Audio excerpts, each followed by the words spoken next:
Alright,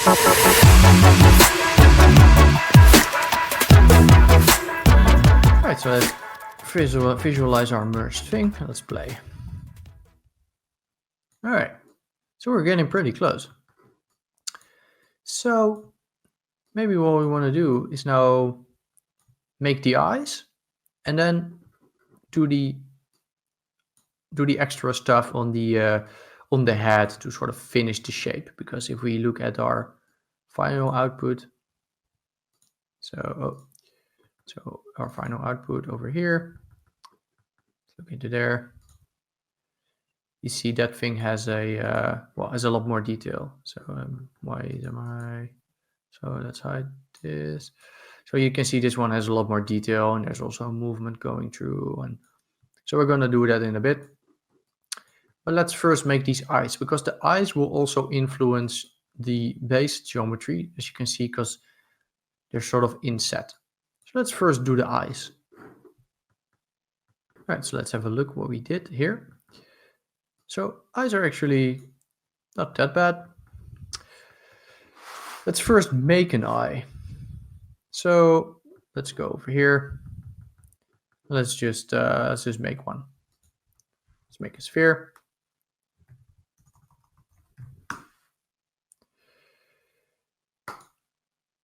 All right, let's highlight it. Let's make it a polygon mesh. Let's have a look what I did in my original thing. Okay, so we're gonna create this little mesh here. So if we go back to the first view, so there's a new node in Houdini 18 called Circle from Edges. So if I select some edges here, so let's select these edges. And hopefully I didn't select anything on the back. No, I didn't. Type circle from edges. So there's new in Houdini 18. If you don't have it, if you are on 17.5 or lower, you can also just do it yourself, but it's just an easy node that sort of creates a circle from these edges. Right. So now let's just poly extrude this. Again, this is just super basic poly modeling. Let's just extrude it outward and then inwards a little bit. So we just create some eye.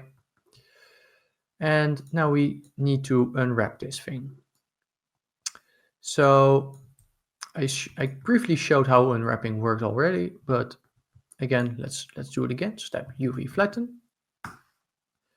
Select polygons to flatten. All right.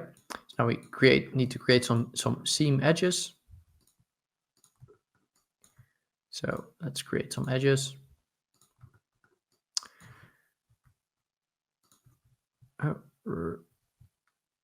And I'm always pretty slow with this stuff. I never really model, so I'm not the greatest with stuff like this, but bear with me for a second. So that, and then I guess let's make some cuts here. So these will be where the UV cuts will be. Press enter. Right, so we get this thing. And then you can use UV pelt. UV pelt takes some edge cut group. So we have the edge cut group from here. So let's copy and paste that. Let's have a look in here and let's put to spring relaxation and type UV and then edge cut group. Let's paste in the same edges that we had before. And then let's just increase our stuff. All right. So now it's UV quick shade. Now we have a gorgeous looking UV that looks somewhat good from the front and terrible from the backside, but that's fine. So we can sort of remove our UV quick shade here. Maybe what we want to, and why is this erroring? Invaded source, no, okay. Let's just try it again. I'm not sure why that's erroring. Okay, now it is working. Maybe just a bug. All right, so let's create a group for our iris.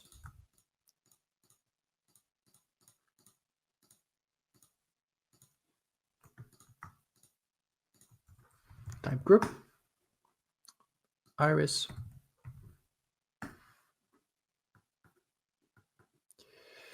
And then what did I do? I subdivided the thing.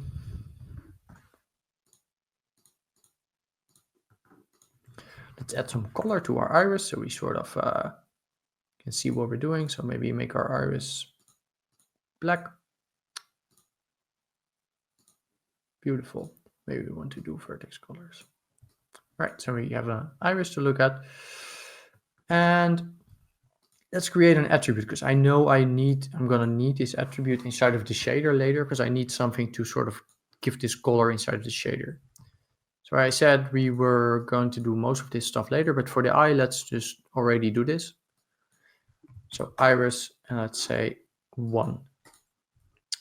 So they will just give an attribute called iris, which will be 1 where the iris is and 0 where there's no iris after we put it on the group. So like that. Scene view. All right, because we do need that inside of the shader.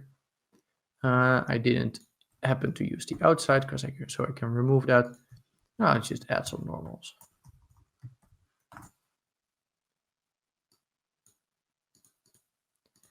Right, so now what we could do is we could sort of pack this together like we did before. So create a subnet or select Shift C, call this, I guess, eye model. And again, you could also, like if you do these models, you could also do it in a separate, just a separate object node or something. But for now, we're just doing this whole thing inside of here to sort of, keep everything in the same context. All right. So now what we need to do is we need to start setting some points where we're gonna put our eyes on. So let's have a look. So let's put down a facet and let's have a look back at our, so let's maybe put this back like that. Right. So this is our shape. Let's put down a facet after the convert maybe. Post compute normals. So we have some normals going on like that. Perfect. All right. And now and I'm gonna open my thing again, just so I know that I'm not messing anything up. All right, and let's gather some points on it. So again, points will inherit the normals. So we have some points, and let's just first copy to points our eyes.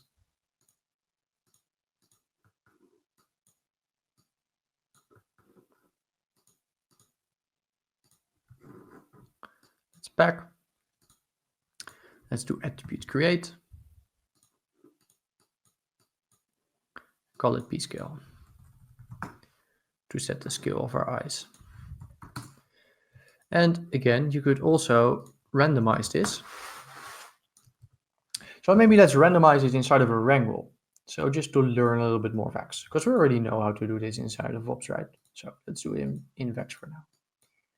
Let's say, so let's first create a minimum and a maximum slider. So float min equals channel float min, and then float max equals channel f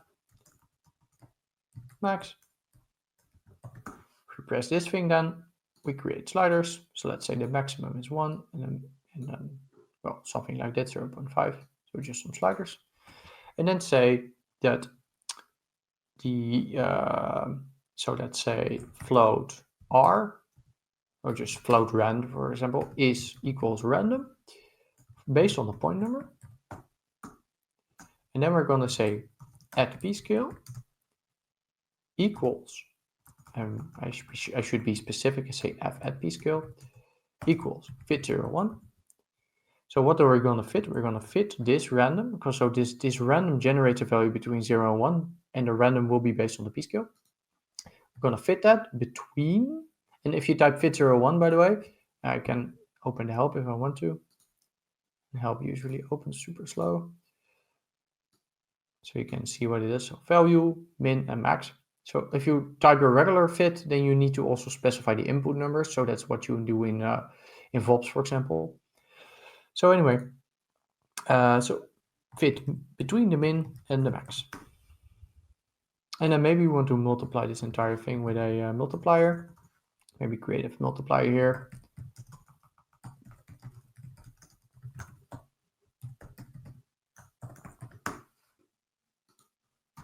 Times right. Then we'll times the multiplier.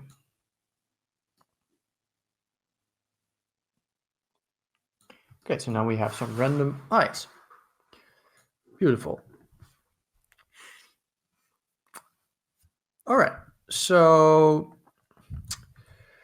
maybe we want to be able to say, where should we scatter our i's? So let's make an attribute fob and do it in there. Let's have a look what I did there. So you can see I still have this curve view attribute. So let's just copy and paste this thing because we did that before. Maybe it's just easier because we've already done that a couple of times. So you can see bind to density. So this thing here, so this is because this is generated from this curve. And this curve had this curve view attribute, right? So let's have a look. So we still have this curve view attribute. We could visualize this if we want, if we type color. Ramp from attribute, curve view. You can see we have it over there. So now we're doing that. And we're binding it to density instead. So not binding it to p-scale. I guess call it density. And then on the scatter here, we could say that density attribute should be density. Now, we did that before, right, with the seaweed. So let's have a look. Maybe something like this, and maybe we don't want it to appear on the bottom. All right, so now we have some control over where our eyes are gonna be.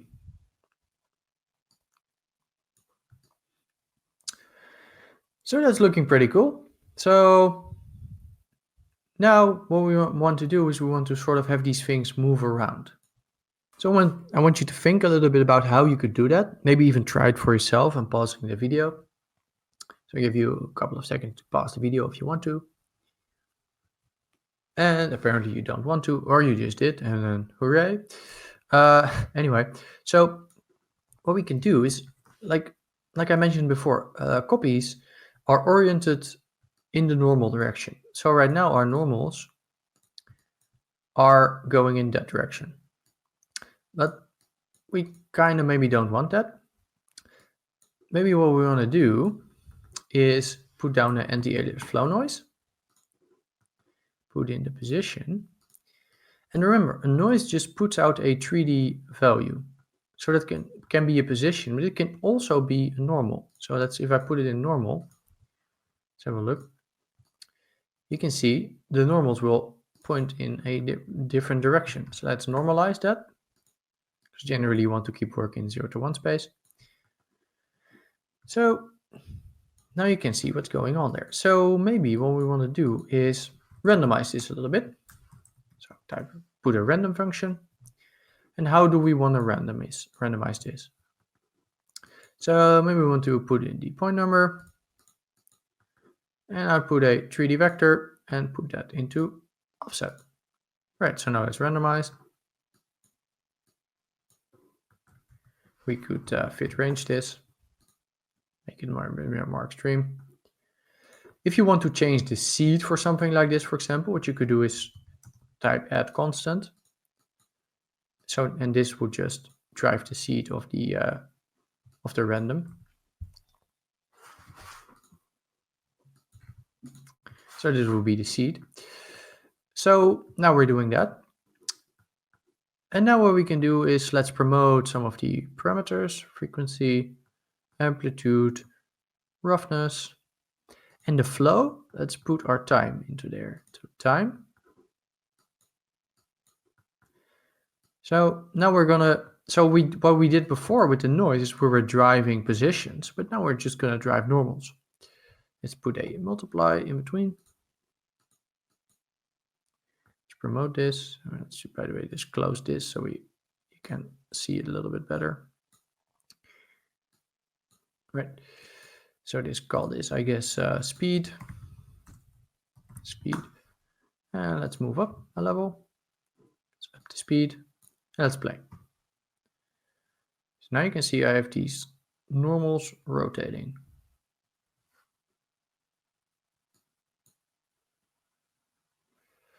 And now if I highlight my eyes, you can see they're doing the same. So I can change the frequency, maybe increase amplitude, maybe increase the speed.